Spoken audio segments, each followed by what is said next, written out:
السلام عليكم ورحمة الله وبركاته. ازيكم يا حبايبي؟ عاملين ايه؟ يا رب تكونوا بخير وبصحة كويسة دايما يا رب.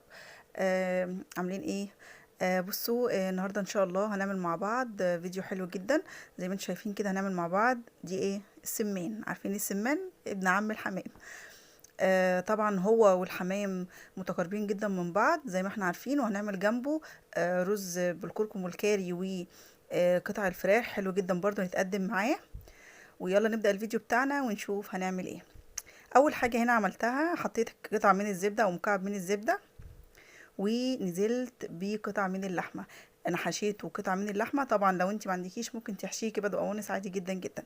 وبعدين نزلت بالبصل، شوحته كله مع بعضه.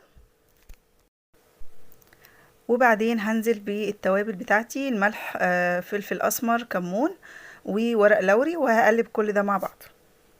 هشوح بقى كل المكونات دي مع بعض زي ما انتم شايفين. هنزل بقى بالرز بتاعي دلوقتي، كوبايه من الرز، وهقلب كل المكونات دي مع بعض. وبعدين هزيدها ميه، لان انا مش هسويها سوا كامل، انا بس هسويها نص سوا علشان تكمل بقيه السوا مع السمان بتاعنا في الشوربه.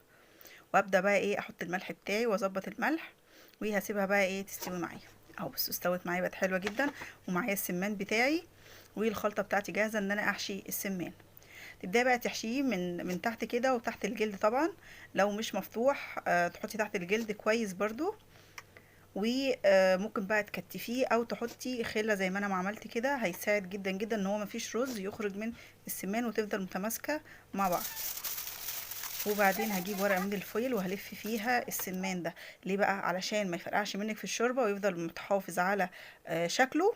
لو انتي خايفه ان هو يفرقع، يعني دي طريقه سهله جدا ان انتي تقفليه كويس بخله السنان.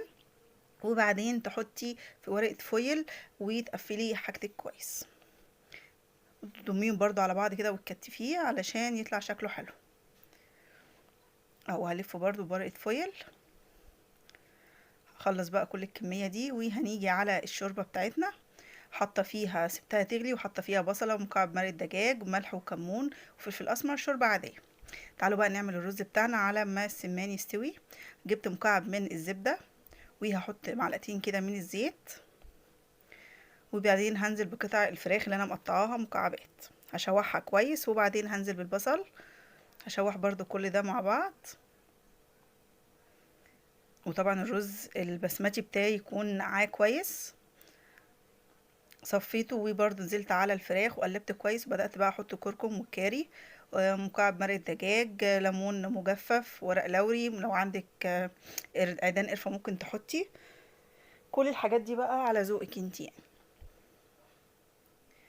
مقدار طبعا الميه بتاعه الرز البسمتي بتبقى الضعف، يعني لو انت عامله كوبايه هتاخدي كوبايتين من الميه، غير الرز البلدي بتاعنا كوبايه قصاد كوبايه. انما الرز البسمتي الكوبايه قصادها كوبايتين. هبدا بقى اظبط الملح بتاعي، وبعدين هسيبه بقى ايه يستوي على جنب كده.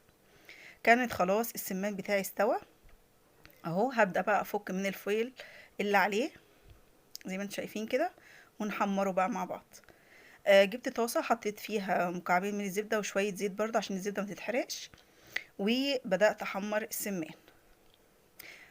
طبعا الخله ممكن تشيليها بقى في التقديم، مش ما تشيلهاش دلوقتي لو انت مش عايزه ولا حاجه، او خايفه ان هو يتهري منك او يتفتح. هياخد لون حلو جدا. في التقديم بقى انا كملت سوا الرز اللي انا كنت حاشيه بيه علشان ارص السمان عليه من بره بشكل حلو جدا. ابدا بقى اشيل الخله كده عشان طبعا الناس وهي بتاكل ما تلاقيش الخله في الحاجه. كده تمام جاهز معايا. وبرده الرز بتاعي كان استوى على ما كنت حمرت السمان. هتشوفوه برضو دلوقتي استوى بقى شكله حلو جدا، ولونه كمان جميل وحلو قوي.